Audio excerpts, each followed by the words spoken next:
daftar hadir yang sudah di-share di kolom chat.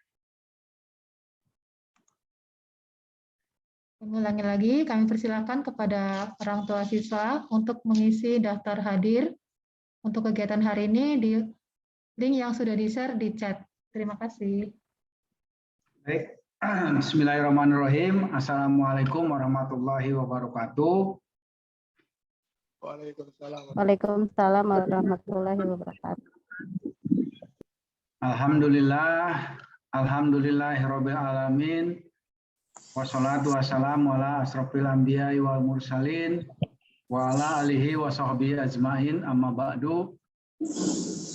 Yang kami hormati Ibu Kasudin, Sudin Pendidikan Wilayah 2 Jakarta Barat, yang dalam hal ini diwakili oleh Kasidikmen Bapak Asep, mungkin sudah hadir. Yang kami hormati tim dokter Puskesmas Kecamatan Kebonjeruk, yang hari ini insya Allah akan menjadi narasumber dalam kegiatan sosialisasi kita. Yang kami hormati para wakil kepala sekolah, Kasubag Tata Usaha, para kepala program kalian, Bapak dan Ibu guru, serta yang kami hormati pula Bapak dan Ibu orang tua peserta didik yang hari ini hadir dalam rangka sosialisasi.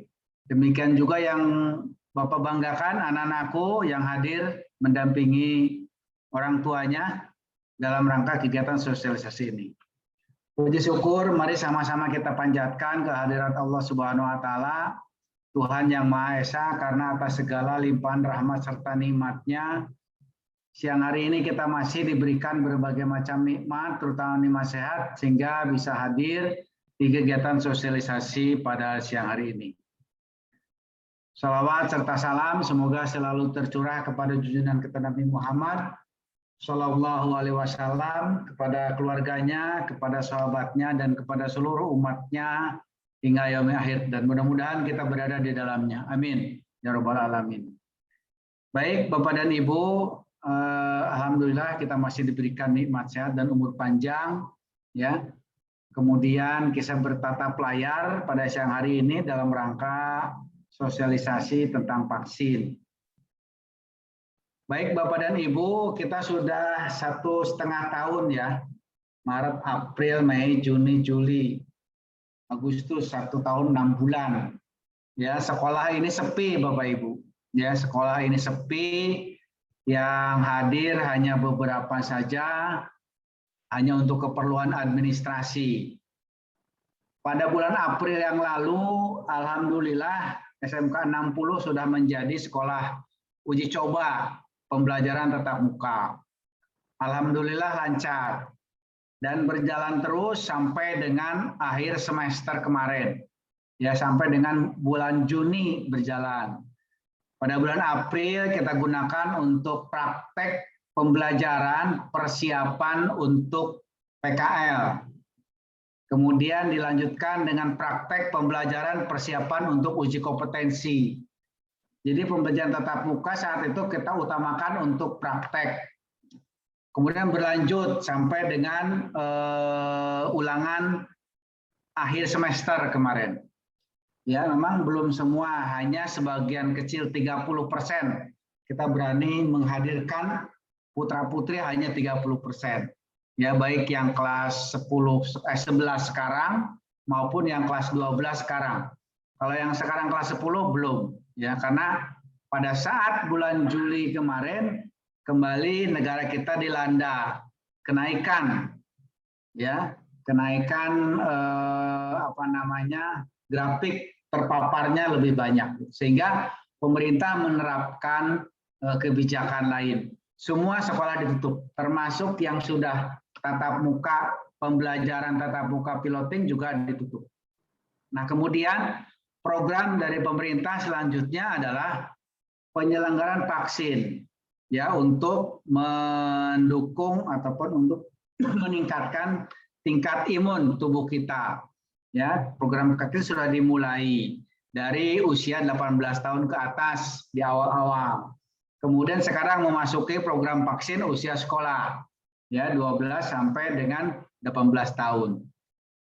Nah, dari awal program vaksin sudah mulai diberlakukan, kami sudah sampaikan ke Bapak Ibu orang tua melalui Bapak Ibu wali kelas, silakan ikut program vaksin di mana saja, gitu. Karena pendataannya menggunakan NIK, yang nggak bakalan double atau nggak bakalan kelewat, pasti terdata. Jadi kalau nunggu dari sekolah itu jadwalnya lumayan lama, gitu kan. Terakhir rapat tadi pagi di kecamatan kita mendapatkan jadwal tanggal 12, ya bergabung dengan SMP yang di belakang itu, SMP berapa lupa. Jadi SMP 191 kalau tidak salah ya. Jadi bergabung ke belakang nanti untuk sekolah kita SMK Negeri 60. Itu nanti kalau tidak ada update lagi sampai tanggal 12. Karena berupdate terus, berubah terus ya untuk kegiatan vaksin. Nah, Bapak Ibu, izin saya share screen pendataan yang sudah kita lakukan.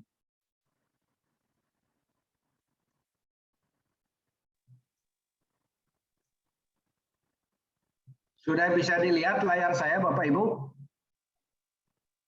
Sudah, Pak. Sudah bisa ya? Sudah. Baik, alhamdulillah Ibu Kasudin sudah hadir. Siap, siap. Masih di perjalanan ya, Bu? Iya, iya. Paling boleh kalau boleh menyapa sebentar boleh? Ya, ya.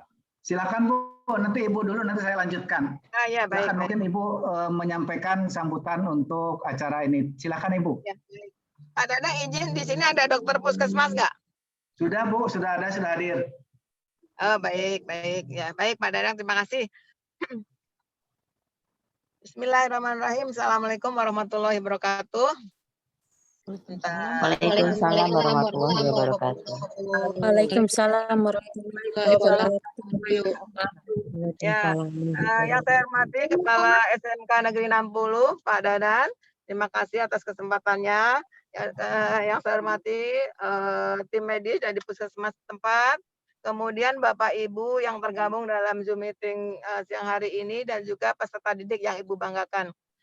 Alhamdulillah, alhamdulillah, alhamdulillah. Mari kita panjatkan puji syukur kehadirat Allah Subhanahu wa taala karena insya Allah kita semua sehat. Suara saya bisa terdengar jelas? Terdengar, Bu? Terdengar, Bu. Jelas, Bu. Jelas, Ibu. Alhamdulillah. Karena pakai masker biasanya suka kurang ini.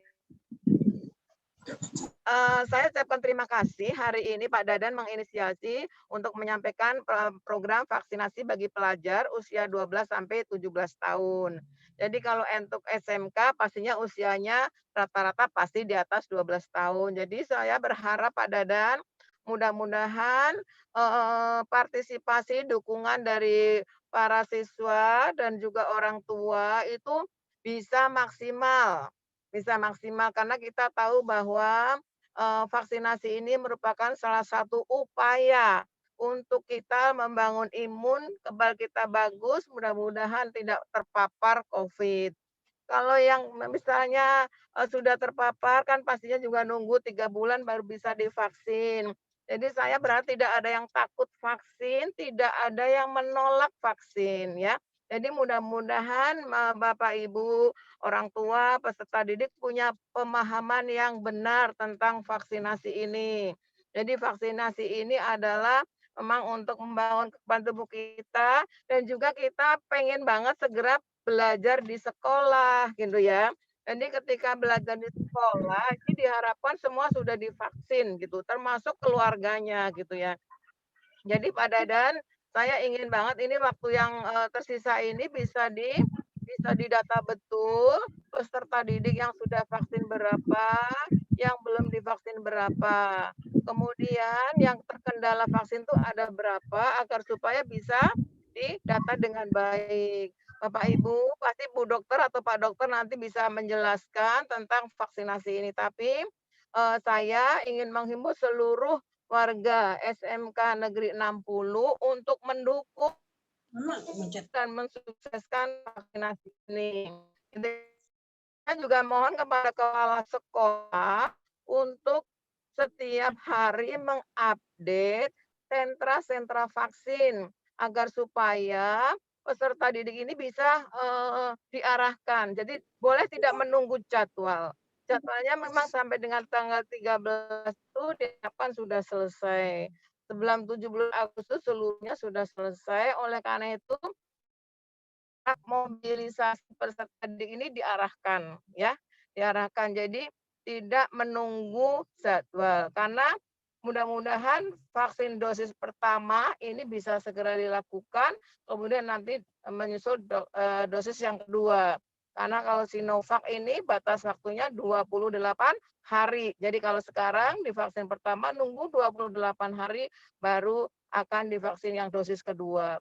Oleh karena itu, anak-anakku sekalian, Bapak Ibu yang hadir di forum ini, sekali lagi saya ingin mengharapkan dengan sangat dukung kegiatan vaksin ini. Jadi yang divaksin bukan hanya pelajar kalau di sekolah, kalau orang tuanya belum divaksin pun boleh.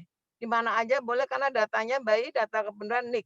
Jadi tidak ada yang double atau tidak ada yang kelewat gitu ya. Jadi semua, bahkan Bapak Ibu kalau misalnya jadwalnya vaksinasi kedua itu tanggal 10 Agustus misalnya, kalau mendaftar tanggal 8 juga nggak bisa. Jadi memang harus sesuai jadwal karena semua sudah ada data.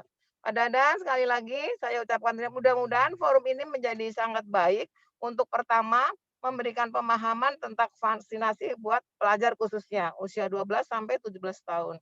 Kedua adalah tidak ada yang menolak atau tidak melakukan vaksinasi ini. Jadi dengan pemahaman yang baik, dengan pemahaman yang benar, mudah-mudahan vaksinasi ini disadari bahwa salah satu upaya untuk membangun kita kekebalan tubuh, ya. Kemudian kalau nanti kita mau belajar, salah satu syaratnya adalah udah melakukan vaksinasi. Jadi ya, vaksinasi ini menjadi prasyarat kita bisa KBM di sekolah. Apalagi SMK 60 itu ditunjuk udah dapat SK sebagai piloting untuk PTM di kala pandemi ini. Jadi dan berdoa mudah-mudahan pandemi segera berakhir, kita mempersiapkan diri baik secara fisik maupun juga secara mental untuk memasuki era baru ya. Mudah-mudahan ini bisa disukseskan. Sekali lagi terima kasih kepada tim medis dari puskesmas setempat untuk bisa melakukan ini. Mudah-mudahan ketika jadwal di sentranya besok tanggal berapa Pak Dadan? 13. Mudah-mudahan itu maksimal, dilakukan secara maksimal ya.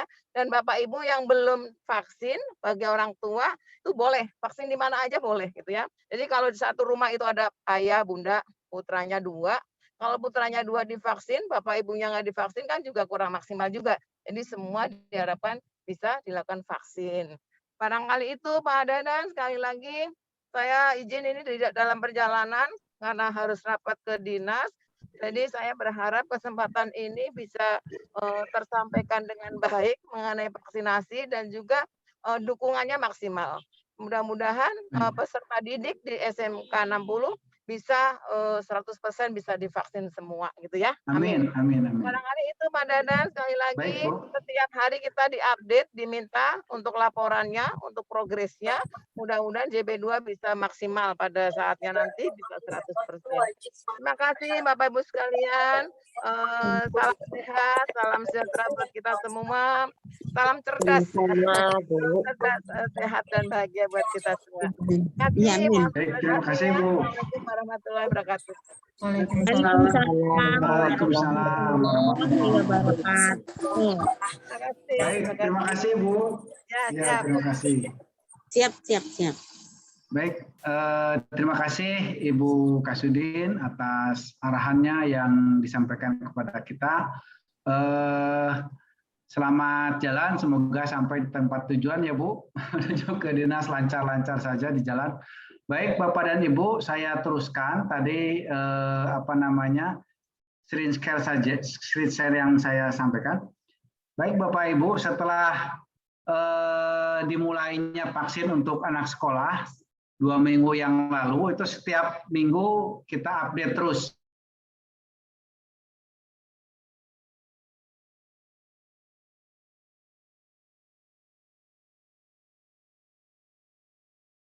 Dari 629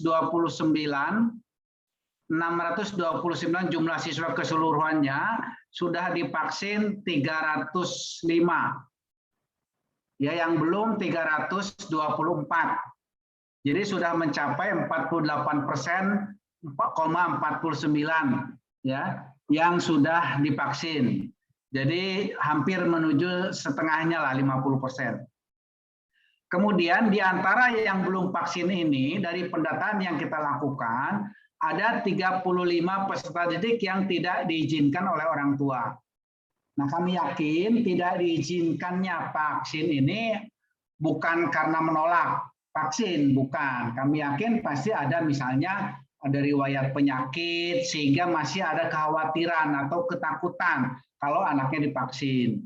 Nah, nanti dari dokter puskesmas akan memberikan pencerahan kepada kita. Penyakit-penyakit apa yang tidak boleh divaksin dan apa yang masih diperbolehkan vaksin. Artinya kondisi-kondisi seperti apa. Nah, sehingga sesuai dengan arahan dari Bu Kasudin tadi, diharapkan nanti kita bisa maksimal 100% pada saat sekolah dibuka untuk tatap muka, gitu ya. Karena SMK Negeri 60 sudah mengantongi, Bapak Ibu. SMK Negeri 60 sudah mengantongi izin tatap muka. Tinggal dibuka gerbangnya saja oleh pemerintah kalau PPKM-nya ini sudah turun level.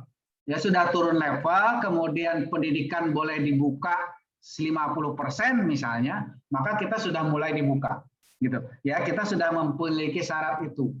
Nah, kemudian Bapak Ibu, seperti yang saya sampaikan tadi, Ibu Kasudin sampaikan tadi, mudah-mudahan tidak ada yang menolak, ya, karena payung hukumnya sudah ada, ya.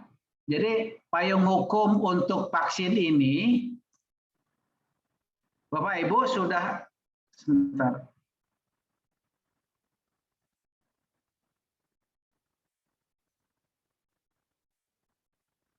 Sudah terlihat PowerPoint saya, Bapak Ibu? Sudah, Pak. Sudah, Pak. Ya, ini saya kutip dari Perpres, ya, Peraturan Presiden. Astagfirullah. Ya, Peraturan Presiden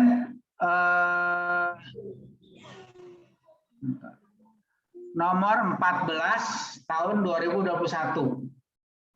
Ini Perpres ini adalah perubahan atas Perpres nomor 99 tahun 2020, tahun sebelumnya.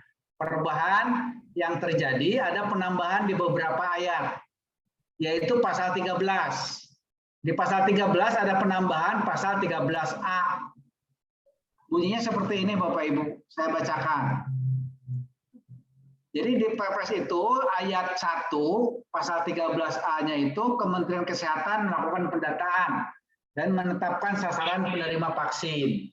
Nah, makanya kita koordinasi dengan Puskesmas, ya, karena Puskesmas adalah perpanjangan tangan dari Kementerian Kesehatan, ya. Sudah didata, kemudian putra-putri Bapak Ibu sudah ditetapkan sebagai penerima vaksin usia 7 sampai dengan 12. Ya, setiap orang yang sudah ditetapkan sebagai sasaran penerima vaksin berdasarkan pendataan sebagaimana di dalam ayat 1 wajib mengikuti vaksin, ya. Dikecuali ayat 3-nya dikecualikan dari kewajiban sebagaimana dimaksud ayat 2 bagi sasaran penerima vaksin yang tidak memenuhi kriteria penerima vaksin sesuai dengan indikasi vaksin COVID yang tersedia, ya, sesuai dengan kondisinya. Nah, Bapak Ibu, ayat 4-nya yang telah ditetapkan sebagai penerima vaksin dan tidak mengikuti vaksin, ada sanksi administratif, penundaan atau penghentian pemberian jaminan sosial. Ya, itu sanksi diantaranya barangkali mungkin kalau yang penerima KJP itu ditunda atau dihentikan, atau yang penerima PIP atau bantuan-bantuan sosial yang lain. Kemudian juga penundaan atau penghentian layanan administrasi pemerintahan. Mungkin kalau mengurus surat-surat ke kelurahan, ke kecamatan gitu kan, atau dari sekolah, ya itu juga akan ditunda karena sekolah pun adalah merupakan instansi pemerintah di bawah naungan pemerintah. Kemudian yang ketiga denda. Nah, dendanya berapa itu nanti bisa ada aturan turunannya yang di bawahnya yang menentukan. Jadi itu Bapak Ibu, saya hanya menyampaikan tadi seperti disampaikan Pak Sudin, mudah-mudahan semua 629 itu tidak ada yang menolak vaksin, gitu kan? Tadi yang 35 menolak itu bukan karena menolak vaksin, karena ada kondisi-kondisi anaknya yang masih khawatir kalau misalnya divaksin. Nah, makanya saat ini nanti dari narasumber akan dijelaskan kondisi-kondisi yang bagaimana yang boleh ataupun layak divaksin. Ya, nanti akan dijelaskan oleh tim dari dokter puskesmas Kecamatan Parung Panjang.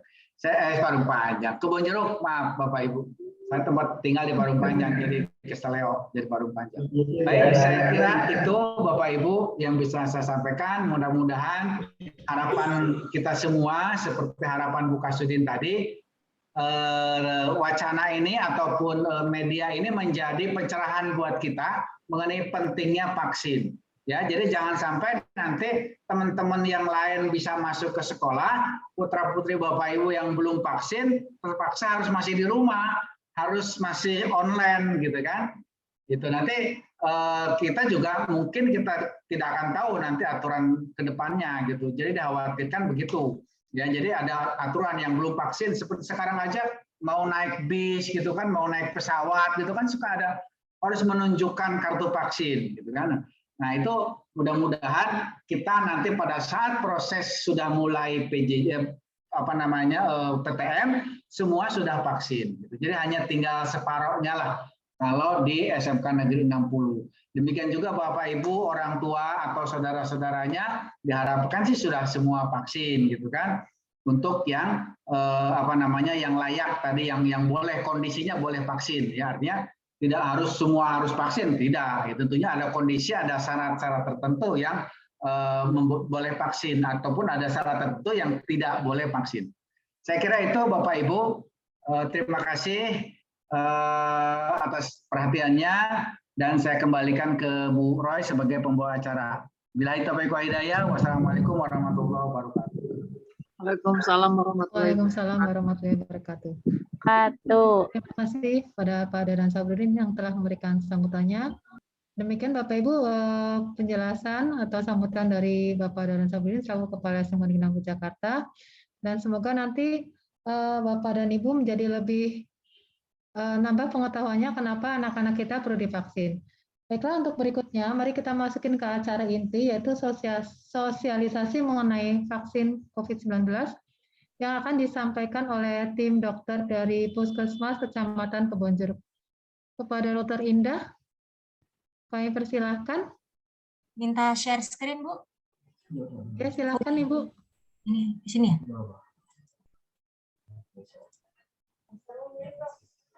Enggak, lurus sih.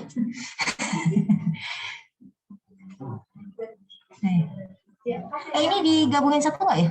Digedein nggak? Begini cukup. Kalau digedein di layar satu mana ya? Layar satu.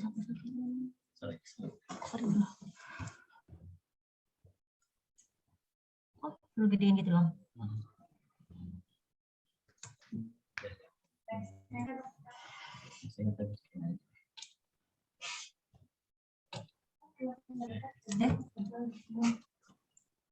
Udah nggak apa-apa, ntar gue centangnya aja. Kanan kiri. Assalamualaikum warahmatullahi wabarakatuh. Perkenalkan saya Dr. Indah. Waalaikumsalam warahmatullahi wabarakatuh. Waalaikumsalam. Baik, perkenalkan Bapak Ibu sekalian dan adik-adik sekalian, saya Dr. Indah Aryastanti dari Puskesmas Kecamatan Kebonjeruk. Hari ini kita mau berbagi info mengenai apa itu vaksin COVID pada anak dan remaja. Jadi vaksin COVID ini sebenarnya sudah berlangsung selama 1 bulan terakhir ini di beberapa wilayah Kecamatan Kebonjeruk dan sudah banyak siswa-siswi, anak-anak remaja di lingkungan kami yang sudah divaksin.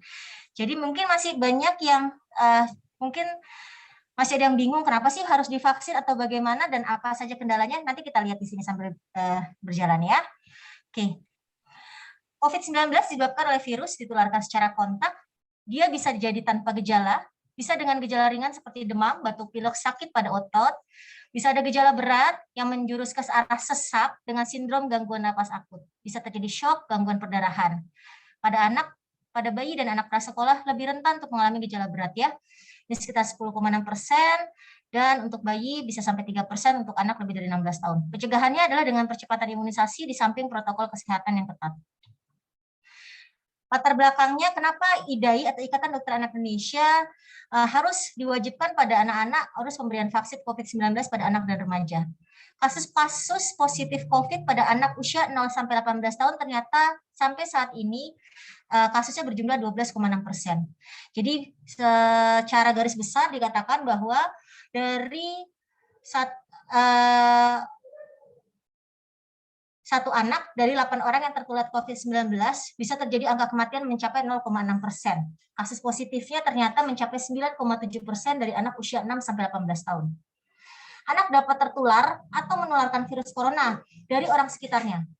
Baik itu dari orang tua, teman bermain, ya, yang seperti itu. Kadang-kadang mungkin kita PJJ nih, pembelajaran jarak jauh, tapi di rumahnya waktu dia lagi main, ngobrol sama tetangganya, temannya, orang tuanya, tanpa sengaja bisa saja tertular. Makanya banyak yang kadang-kadang orang tua atau di rumahnya mungkin dia positif, ternyata anaknya ada yang negatif gitu, berarti artinya OTG. Tetap saja harus isolasi, karena bisa belum tentu bahwa si pasien atau si anak bebas sama sekali. Untuk memutus rantai penularan, selain dengan upaya protokol kesehatan atau prokes yang kita bilang bahwa harus memakai masker, menghindari keramaian, percepatan imunisasi pada anak dewasa, terutama pada remaja dengan mobilitas tinggi itu diwajibkan.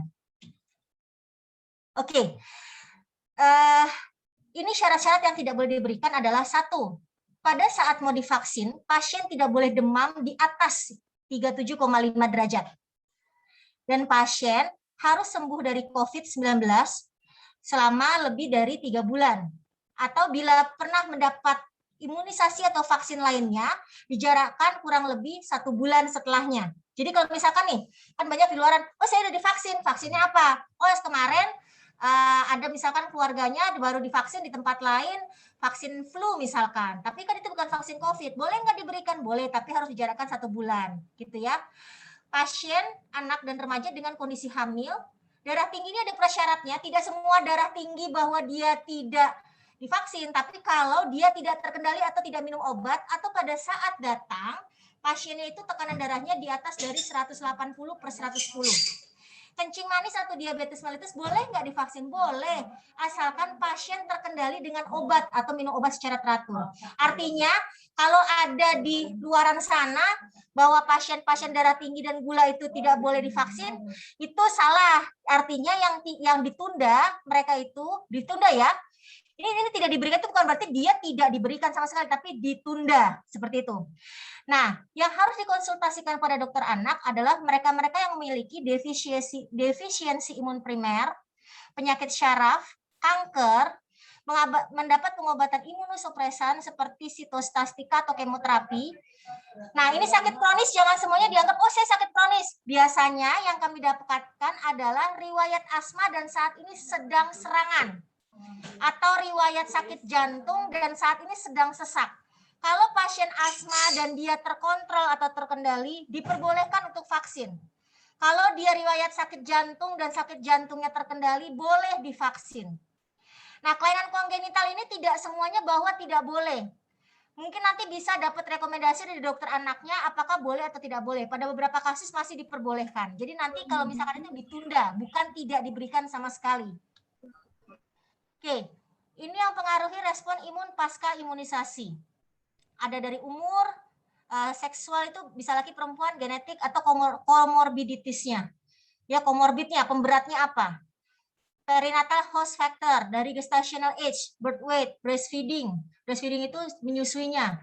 Ada nggak antibodi maternalnya atau dari ibunya? Ada nggak infeksi dari maternalnya selama kehamilan, dan sebagainya.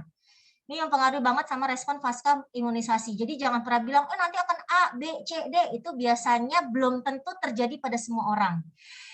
Extrinsic factor bisa dari infeksi, parasit, antibiotik, probiotik, prebiotik, mikrobiota, dan pre-existing immunity. Ini semua mempengaruhi ya teman-teman. Artinya ada beberapa hal yang bahwa oh kok saya seperti ini, oh saya kok begitu, kok saya begini, saya begitu. Tidak semua pasti pada setiap individu itu sama. Ini tergantung dari ini semua. Ada yang karena pengaruh rokok ternyata daya tahan tubuhnya lebih rendah gitu ya. Jadi efek yang berlaku setelah dia habis divaksin jadi lebih berat atau malah timbul batuk-batuk. Pernah kejadian ada yang protes ke kita katanya setelah habis divaksin malah kena COVID. Padahal sebenarnya bisa jadi dia sudah terpapar COVID lalu divaksin. Mungkin tidak bicara secara jujur, saya hari itu anosmia atau sudah tidak bisa mencium sama sekali, tapi tetap memaksakan untuk divaksin. Jadi biasanya kami meminta kejujuran para teman-teman atau orang tua sekalian, kalau berbicara itu apa adanya. Artinya, oh saya saat ini lagi sedang tidak enak badan, anosmia, berarti Anda ditunda nih. Anda harus, kayak kalau di kami itu di wilayah-wilayah vaksin, biasanya kami langsung swab.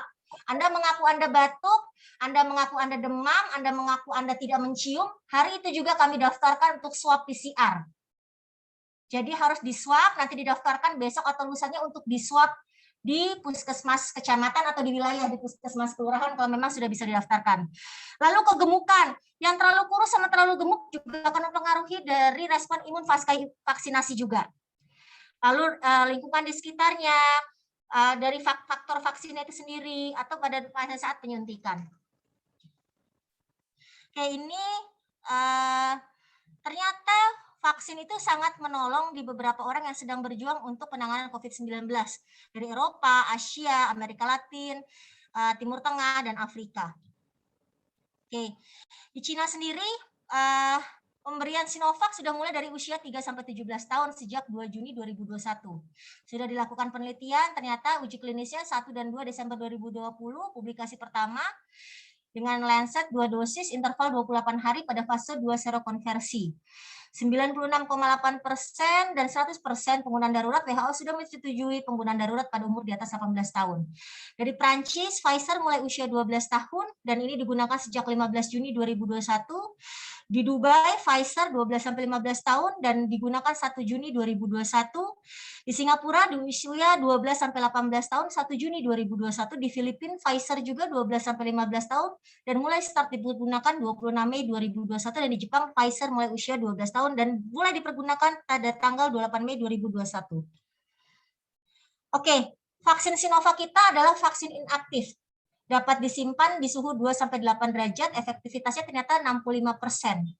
Suntikannya diberikan secara intramuskuler atau di otot, dan efek sampingnya sangat ringan. Negara yang menggunakan antara lain ada Singapura, Malaysia, Filipina, Turki, Brazil, dan Chili. Oke. KIPI, kejadian ikutan pasca imunisasi, adalah kejadian yang diduga berhubungan dengan vaksin. Sebenarnya hal yang wajar, dan ini bisa dilaporkan bila terjadi setelah mendapat vaksin. Setelah pendapat vaksin COVID. Bisa terjadi reaksi lokal, bisa nyeri, kemerahan, bengkak pada tempat suntikan. Bisa dengan cara diantisipasinya dengan kompres dingin pada lokasi dan pemberian paracetamol. Reaksi sistemik bisa terjadi demam, nyeri otot, sakit kepala, badannya lemah. Antisipasinya bisa dengan paracetamol, minum lebih banyak, dan memakai pakaian yang nyaman. Reaksi lainnya bisa terjadi reaksi alergi, bisa terjadi, ini pingsannya nggak langsung di rumah pingsan ya, atau 3 hari kemudian pingsan, biasanya pingsannya di tempat, atau reaksi anafilaksis, dan ini hampir jarang terjadi. Yang kami temukan di lapangan rata-rata pingsannya karena takut sama jarum suntik Bapak dan Ibu. Banyak sekali kejadian dia sampai keluar keringat dingin karena memang pada awal dasarnya takut sama jarum suntik, jadi bukan karena mayoritas kejadiannya karena memang sudah dasarnya sudah punya gejala fobia dengan jarum suntik. Oke, itu sekian dari saya. Mungkin ada pertanyaan. Saya kembalikan ke moderator. Terima kasih Dr. Indah atas penjelasannya. Nah Bapak Ibu, demikian tadi penjelasan dari Dr. Indah. Nah sekarang kita akan buka sesi tanya jawab. Jadi kami berikan kesempatan kepada Bapak dan Ibu orang tua siswa yang ingin bertanya, dipersilahkan. Tanya Bu Dr. Indah. Ya, silakan, saya Pak Jainal Abidin, orang tua dari Raja. Tanya Bu, kalau sudah divaksin AstraZeneca, apakah mungkin divaksin dengan vaksin yang lain seperti Inovac? Kalau memang iya, bagaimana? Kalau memang tidak, bagaimana? Terima kasih. Assalamualaikum warahmatullahi wabarakatuh. Waalaikumsalam warahmatullahi wabarakatuh. Pak Zainal, terima kasih atas pertanyaannya. Mungkin mau disambung atau bagaimana? Atau saya jawab satu-satu? kembalikan ke moderator. Boleh langsung dijawab, Bu Dokter? Baik, dari keputusan yang keluar dari Dinas Kesehatan, atas arahan dari Dinas Kesehatan dan Sudin Kesehatan Jakarta Barat, setiap vaksin kalau sudah divaksin satu jenis, biasanya dia akan divaksin yang sama, Pak, karena memang jaraknya beda. Kalau sudah divaksin Sinovac, artinya dia akan dapat vaksin keduanya jenisnya Sinovac juga. Kalau dia vaksinnya awalnya AstraZeneca, artinya dia yang vaksin keduanya adalah AstraZeneca-nya juga, karena memang beda jaraknya. Kalau Sinovac hanya 28 hari, sedangkan AstraZeneca biasanya 3 bulan. Gitu, Pak. Ya, jadi nggak bisa campur sih, setahu saya di arahan dari Sudinkes saat ini masih sama, Pak. Karena ada pengalaman di kelurahan saya, Bu Dokter. Nah, itu ada pengalaman, itu seorang security, badannya besar sekali. Nah, itu juga nggak tahu.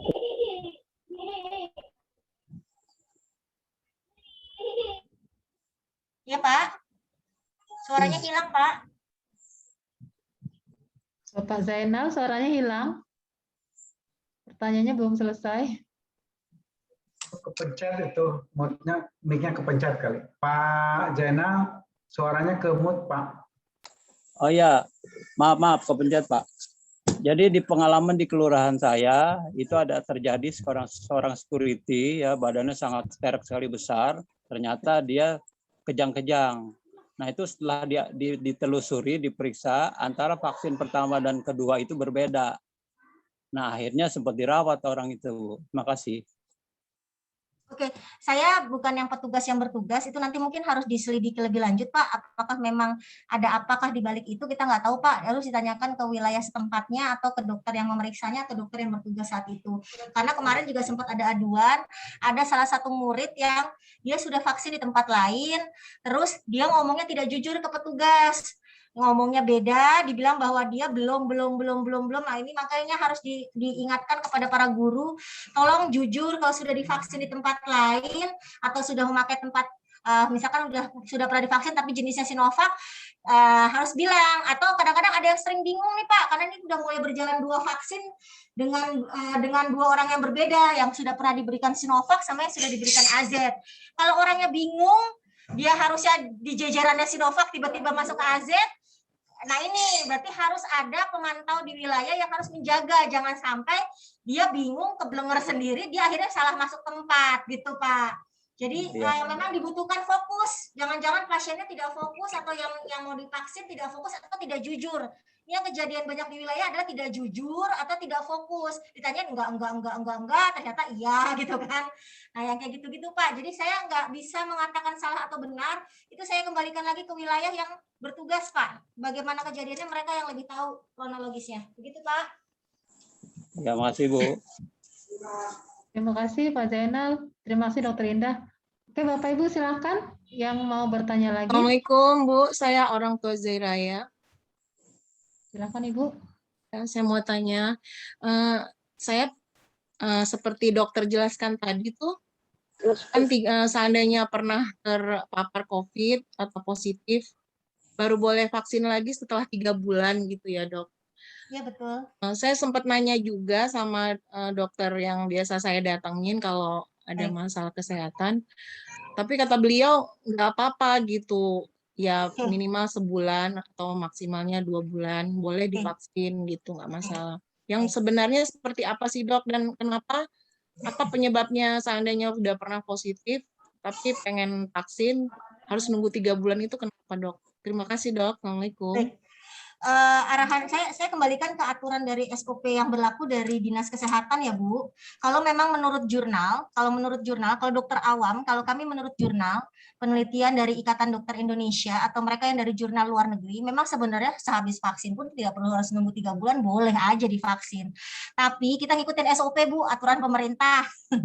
Karena kan kita berjalan dengan aturan kan, kita tidak bisa seenak-enaknya sendiri gitu. Kalau aturan pemerintah SOP-nya, karena takutnya ada efek samping yang terjadi atau tubuh sedang membentuk autoimunitas, karena kita tahu padahal pada pasien yang sudah terkena COVID, harusnya memang kita periksa antibodi dulu, apakah antibodinya sudah terbentuk atau tidak. Kalau ternyata antibodinya belum terbentuk, kita memang sarankan untuk vaksin. Tapi ternyata pemeriksaan antibodi itu kan memang sangat mahal sekali, Bu. Untuk kami tenaga kesehatan saja, kami tidak bisa memeriksakan itu karena biayanya sangat tinggi dan pemerintah tidak mengcover itu. Jadi memang untuk mencegah terjadinya reaksi yang tidak diinginkan, cari amannya adalah kita tunggu 3 bulan. Itu dianggapnya bahwa tubuh kita yang sudah terkena COVID sudah lebih stabil untuk dapat reaksi yang baru, imunitas yang baru. Jadi kita ikuti arahan pemerintah dulu, Bu, dari suku dinas kesehatan dan dinas kesehatan. Jadi kita ikuti alur saja, Bu. Oke, baik dokter, makasih banyak. Assalamualaikum. Salam. Terima kasih Mamanya Zera ya. Untuk berikutnya, silakan. Ya, ini Bu. Selamat siang. Ada Dok. Selamat siang, Dokter Indah. Ya, silakan Ibu. Saya namanya Richard, orang tua Richard Branson, kelas 11 TH2. Ya, saya mau tanyakan ke Dokter Indah. Ya, Dok. Ini gimana? Bentar. Nih, selamat siang. Siang, Bu. Ini suaranya ada yang masuk-masuk, ada yang bocor. Boleh dibantu moderator? Banyak yang bocor, jadi nggak dengar suaranya jelas. Ya, silakan Bu Richard, mamanya Richard. Iya, selamat siang Dokter Indah. Saya mau bertanya, kemarin itu saya dan 2 anak saya itu ada terpositif COVID-19. Nah, menurut dokter yang di puskesmas ini bahwa anggota keluarga yang serumah dengan pasien COVID itu harus menunggu juga 3 bulan baru bisa diimunisasi juga. Jadi bukan hanya kita pasien COVID aja, gitu ya Bu. Apakah benar Bu? Jadi kalau misalkan benar berarti Richard harus menunggu 3 bulan lagi terhitung dari sekarang, Dok. Nah, gitu. Terima kasih Dokter. Ini itu pertanyaan saya. Oke, atas arahan dari atasan kami, Bu, kalau memang swab PCR-nya negatif, pasien tidak perlu nunggu 3 bulan, Bu, yang memang swab PCR-nya negatif. Tapi yang swab PCR-nya yang positif harus menunggu 3 bulan. Oh, baik. Jadi berarti Richard bisa boleh divaksin ya? Jadi boleh. Tidak menunggu 3 bulan. Kalau yang penting dia sudah isoman selama 14 hari kan, Bu? Iya, kalau Richard sih nggak terpapar, yang terpapar saya, kakaknya sama adiknya gitu. Richard nggak apa-apa Bu, boleh Bu. Yang swab PCR-nya yang di tracing awal itu swab PCR-nya negatif kan? Kalau yang anak-anak yang swab PCR-nya pada saat di tracing itu negatif, silahkan Bu, boleh divaksin. Bawa aja hasil swab PCR-nya bahwa yang bersangkutan memang sudah selesai isolasi mandiri dan yang ini memang swab PCR-nya dari awal sudah negatif, berarti boleh divaksin Bu. Baik Bu, terima kasih. Baik. Berikutnya Bapak Ibu yang lain silakan. Ya, selamat siang. Assalamualaikum Ibu. Saya orang tua dari RA Mazaya Alifah Husna, kelas 11. Saya mau menanyakan kalau untuk vaksin itu masing-masing dari Sinovac ataupun AstraZeneca itu maksimal berapa kali ya dilakukan, Dok? Karena kan dia tidak bisa bertahan seumur hidup yang saya tahu seperti itu. Oke, kalau maksimal mungkin dari arahan Kemenkes ataupun dari Dinas Kesehatan kami belum dapat Bu, karena kami masih percepatan untuk mengejar 2 kali vaksin ini Bu. Nanti kalau misalkan tahun depan ada arahan lagi, kami akan umumkan lagi, karena kan ini kan semua berjalan atas aturan dan SOP dari Kementerian Kesehatan ya Bu. Jadi sabar-sabar dulu, kita nggak bisa katakan maksimal berapa, karena kan kita lihat juga dari herd immunity yang terbentuk. Apakah kasus di luaran sana COVID-nya masih tinggi atau tidak? Jadi kita nggak bisa pasang target. Nanti pemerintah yang akan mengevaluasi dari hasil herd immunity yang sudah terbentuk dari sekian banyak pasien yang vaksin. Saat ini kita masih percepatan untuk 2 dosis ini, Bu. Halo, Ibu? Hilang. Saya beberapa minggu yang lalu baru negatif dari COVID gitu. Saya terpapar COVID dan saya isoman 32 hari baru bisa negatif. Karena memang saya ada autoimun, Bu. Baik. Jadi apakah orang yang memiliki autoimun itu bisa divaksin. Karena menurut informasi yang saya dapatkan, bahwa seseorang yang memiliki autoimun itu tidak dapat divaksin. Apakah itu benar atau tidak? Dan waktu saat saya pertama kali dinyatakan positif COVID, itu CT saya ada di angka 8,9. Gila. Rendah sekali, dan ketika saya isoman 14 hari, saya baru meningkat menjadi 23. Kemudian ditambah lagi 10 hari, 35. Ditambah lagi 10 hari baru saya negatif.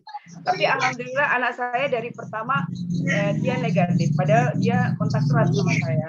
Tapi juga melakukan isoman sama dengan saya. Itu, Bu. Baik, saya kembali menjawab ya Bu. Saya coba untuk menjawab. Kami kembalikan tadi seperti yang sudah saya paparkan, bahwa setiap penyakit autoimun nanti bukan berarti tidak boleh, tapi nanti atas rekomendasi dari dokter spesialis. Jadi kalau misalkan Ibu kemarin sudah isolasi mandiri, Ibu boleh datang bila memiliki BPJS, Ibu boleh datang ke puskesmas. Kalau memang punya BPJS berarti minta rujukan untuk diarahkan ke dokter spesialis yang memegang Ibu, misalkan diagnosanya harus kemana. Nanti atas rekomendasi dokter spesialis, mereka yang akan menentukan apakah Ibu boleh divaksin setelah 3 bulan atau bagaimana. Itu kewenangan dari dokter spesialis yang akan menentukan, Bu.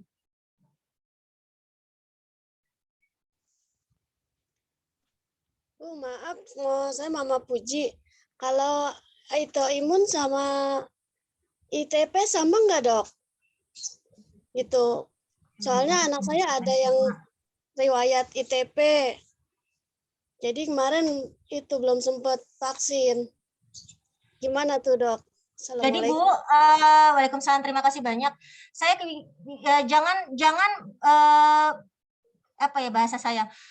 Tolong jangan berasumsi. Asumsi itu berkira-kira.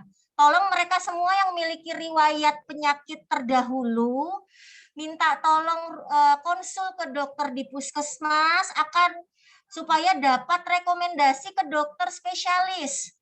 Nanti kalau tidak, Ibu akan digiring nih, harus ada yang namanya surat tunda vaksin atau surat diperbolehkan vaksin nanti dari dokter di spesialis, gitu Bu. Jadi saya arahkan kepada para orang tua atau anak-anak yang memiliki riwayat terdahulu, jangan berdasarkan asumsi ya para ibu bapak sekalian, tolong diperiksakan kembali di bawah.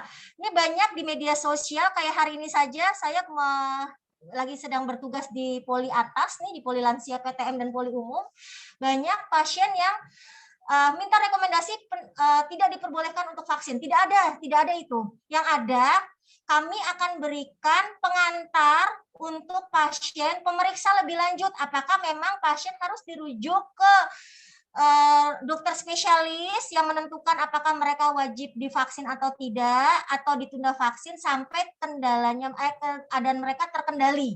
Misalkan kayak tadi seperti saya bilang, banyak sekali hoax di sana-sana. Oh, kalau ada darah tinggi nggak boleh divaksin. Oh, ada diabetes nggak boleh divaksin. Oh, ada sakit apa tuh alergi nggak boleh vaksin.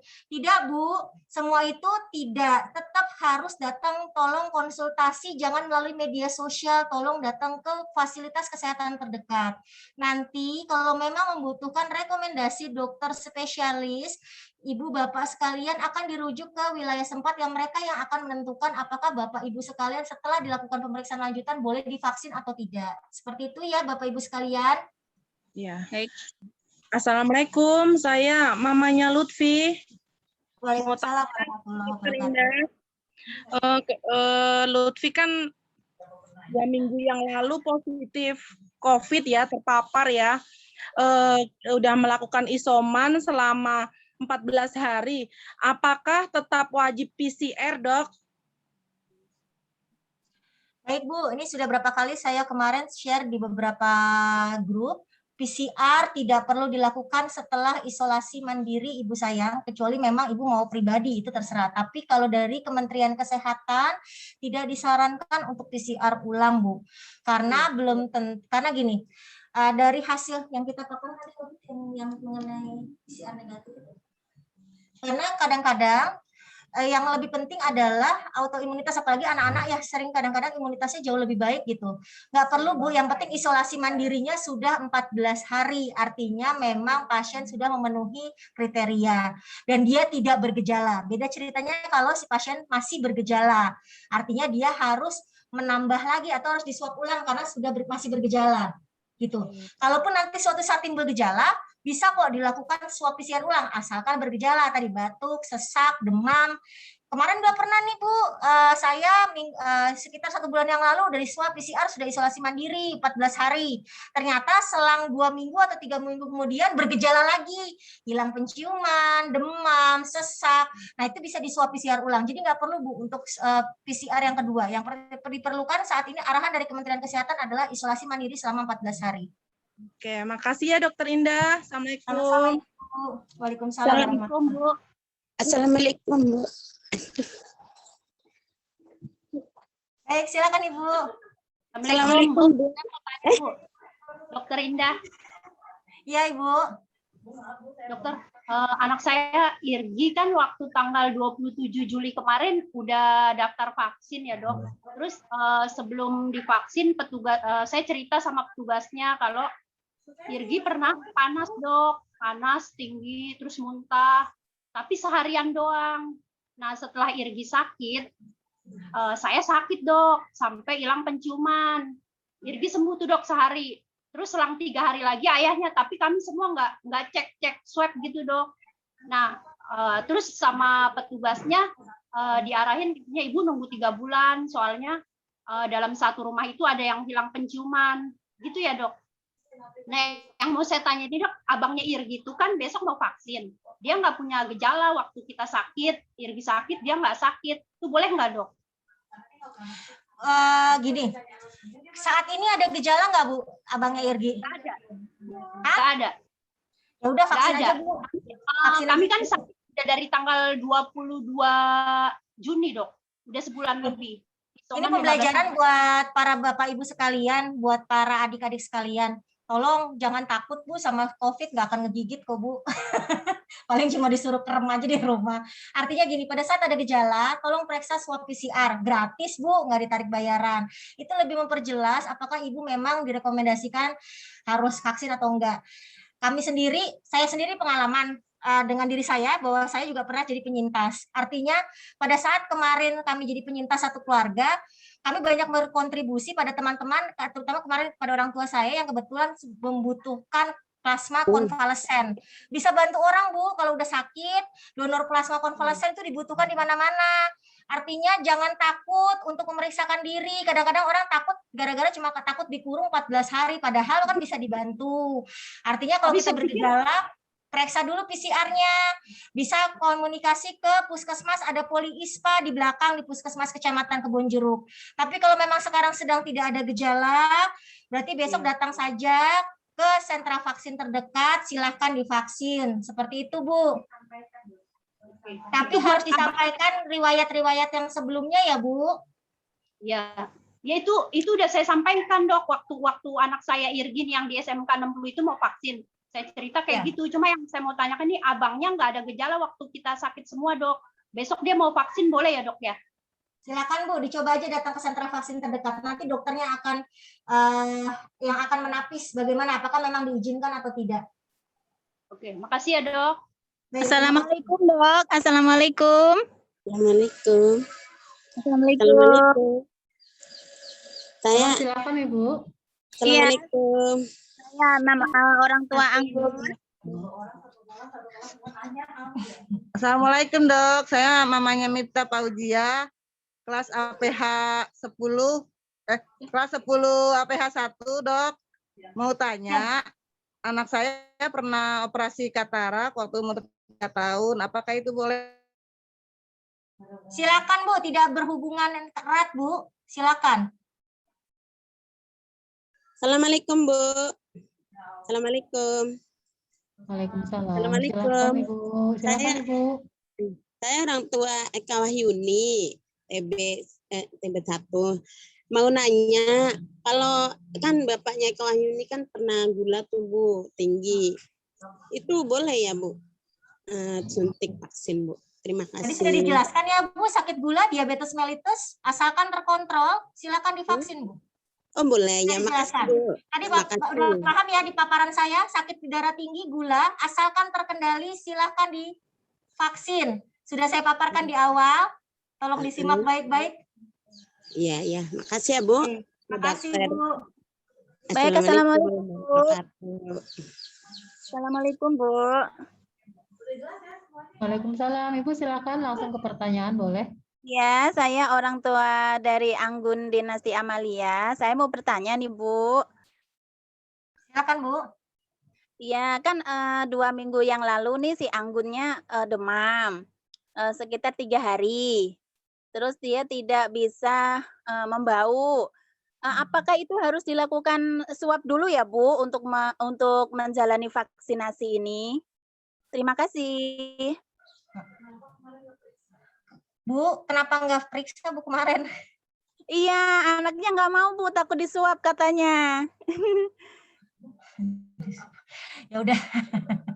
Sekarang ada gejala nggak, Bu? Sekarang sih alhamdulillah sudah sembuh, Bu.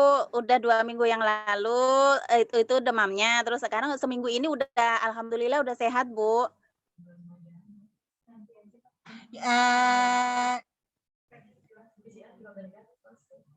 Gini, Bu, lebih baik sih kalau saya bilang ditunda dulu aja. Nanti kalau memang misalkan memang harus diwajibkan, Ibu datang aja ke sentra vaksin, nanti mau bicara sejujurnya kepada dokter di layanan sentra vaksin di wilayah Ibu. Nanti bagaimana komentar dari dokter tersebut ya. Baik, Ibu, terima kasih banyak. Assalamualaikum warahmatullahi wabarakatuh.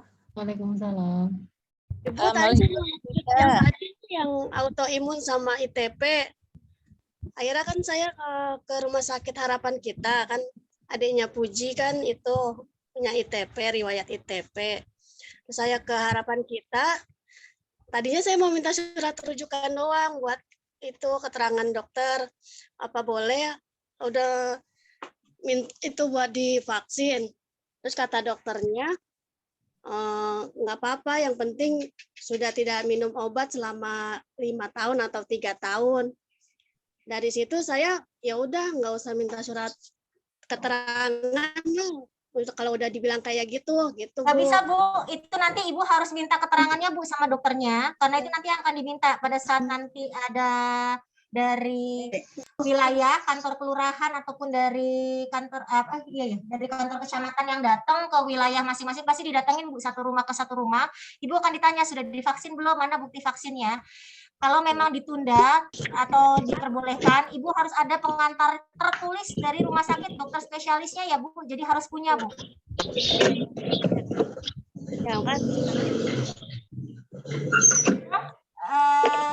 Selesai ya para Ibu sekalian, hanya memberikan info untuk pasien-pasien dengan disabilitas atau anak inklusi diperbolehkan untuk vaksin ya, arahan dari Kementerian Kesehatan. Jadi mereka-mereka yang memiliki riwayat anak berkebutuhan khusus atau anak inklusi diwajibkan untuk divaksin ya Bapak Ibu sekalian.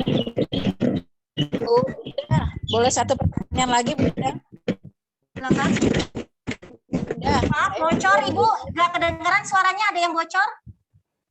Oh, Bu Indah, udah kedengaran ya? Bu Indah? Ya, Bu. Saya guru di SMK Negeri 60.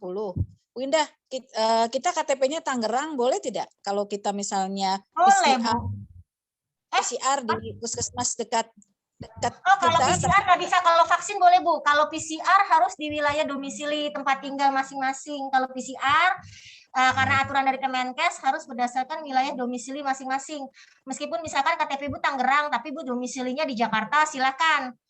Domisili di Jakarta mana nih? Jakarta Barat, Kebonjeruk, ya berarti PCR-nya di wilayah Kebonjeruk. Jakarta Baratnya Kembangan, berarti PCR-nya di Kembangan. Seperti itu Bu kalau PCR. Tapi kalau vaksin boleh Bu, Ibu kerjanya di SMK 60, mau vaksin di kita boleh. Ya. Oh ya gitu, ya makasih ya Bu. Baik, mari Bu. Sudah ya para... Di kolom chat dokter ada satu pertanyaan, Dok. Ini dari siswa mungkin. Kalau sudah vaksin 1 terus kena COVID, apakah harus diulang dari vaksin pertama? Itu Dok pertanyaannya. Tidak Bu, menunggu 3 bulan saja dari hasil PCR. Iya, 3 bulan aja. Oke, ini untuk Renzo. Nggak diulang, tinggal melanjutkan. Ya, baik. Ada lagi Bapak Ibu yang mau bertanya? Saya tambahkan boleh Bu? Ya silakan Ibu Dokter. Baik, kesimpulannya para Bapak Ibu Ibu sekalian, meskipun sudah divaksin tidak menjamin 100% bahwa adik-adik atau Bapak Ibu sekalian terbebas sama sekali dari COVID, terus seenaknya mobilisasi kemana-mana, jalan-jalan, keluar negeri. Dalam arti kata tidak menutup kemungkinan setelah habis vaksin Bapak dan Ibu sekalian ataupun adik-adik sekalian tidak sama sekali terpapar COVID. Bisakah setelah divaksin terpapar COVID? Sangat mungkin terjadi. Karena itu prokes tetap harus ditegakkan dengan pemakaian masker, menghindari keramaian, menjaga jarak, dan tidak berkerumun seperti itu. Jadi memang jangan sampai nanti gini, oh datang nih ketemuan di sekolah terus tiba-tiba foto-foto deket-deketan tanpa masker. Nah yang kayak gitu-gitu, udah divaksin ini gitu. Nah itu harus dipatahkan bahwa meskipun sudah divaksin, tetap prokes kita harus dijaga sedemikian rupa ya Bapak Ibu sekalian dan adik-adik. Jadi jangan sampai nanti jadi bebas. Begitu saran dari kami. Kami sudahi. Terima kasih banyak. Mohon maaf kalau ada kesalahan ataupun salah-salah kata. Wabillahi taufiq wal hidayah. Wassalamualaikum. Saya kembalikan kepada moderator. Waalaikumsalam warahmatullahi wabarakatuh. Waalaikumsalam warahmatullahi wabarakatuh. Demikian tadi Bapak dan Ibu penjelasan dan penyuluhan dari Dr. Indah dari Puskesmas Kecamatan Kebonjeruk. Dan tadi kita sudah banyak sekali pertanyaan. Terima kasih atas atensi Bapak Ibu sekalian yang sudah memberikan begitu banyak pertanyaan, dan dari pertanyaan dari jawaban-jawaban dokter kita menjadi lebih paham dan lebih tahu kenapa anak-anak kita atau kita harus divaksin. Semoga penjelasan dokter tadi bisa menambah wawasan kita mengenai pentingnya vaksinasi bagi kita semuanya. Demikian, ada lagi tambahan Pak Dadan mungkin? Terima kasih banyak Bu Dokter Indah. Cukup Bu, terima kasih Bu Dokter. Terima kasih kepada Dr. Indah yang telah memberikan penyuluhannya dan memberikan ilmu kepada kita semuanya. Sudah cukup ya Pak Dadan? Cukup Bu. Terima kasih Bapak Ibu, terima kasih Bu Dr. Indah, terima kasih semuanya. Baiklah, Bapak Ibu. Demikian tadi penyuluhan dan sesi tanya jawab. Terima kasih atas perhatian Bapak dan Ibu. Terima kasih atas pertanyaan-pertanyaan sudah ditanyakan tadi, dan semoga semua yang kita dapatkan hari ini menjadi sesuatu yang bermanfaat bagi kita semuanya. Tetap jaga prokes dimanapun kita berada, dan semoga kita selalu diberikan kesehatan. Amin amin ya rabbal alamin. Terima kasih. Marilah kita tutup acara sosialisasi hari ini dengan membaca hamdalah. Alhamdulillah.